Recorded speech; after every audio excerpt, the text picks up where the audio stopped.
تصريح مضحك ومستفز من الإعلام الجزائري حفيظ دراجي بعد تألق الجوهرة العالمية ذو الأصول المغربية لامين جمال.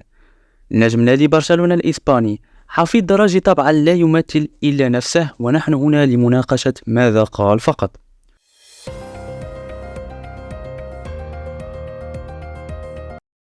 ولكن عزيزي المشاهد، ادعمنا بلايك واشترك معنا في القناة ليصلك كل جديد.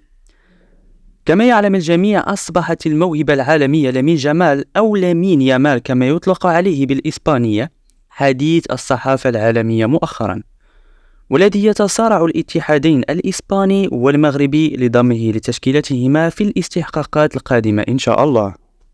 وبالمناسبة لحد الساعة لم يعلن لامين يامال عن قراره بعد، رغم الأخبار التي تداولتها الصحافة الإعلامية الإسبانية بكونه قد اختار تمثيل المنتخب الإسباني.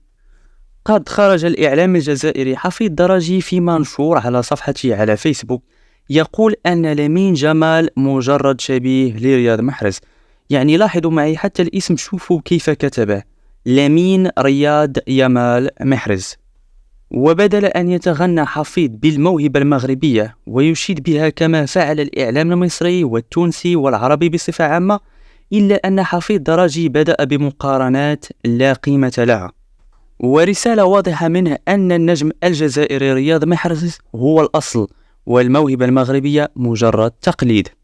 ورسالتي لهذا الإعلامي، أرجوك لا تقارن موهبتنا المغربية، طبعا بحكم أن والده مغربي والعالم كله ينسب الابن إلى جنسية الأب.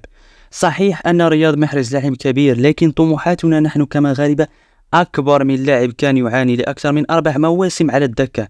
نحن نريد أن نقارنه بأساطير اللعبة في برشلونة كسامويل إيتو ونيمار وريفالدو، بل نريده أن يكون خليفة ميسي إن شاء الله في السنوات القادمة، لما لا؟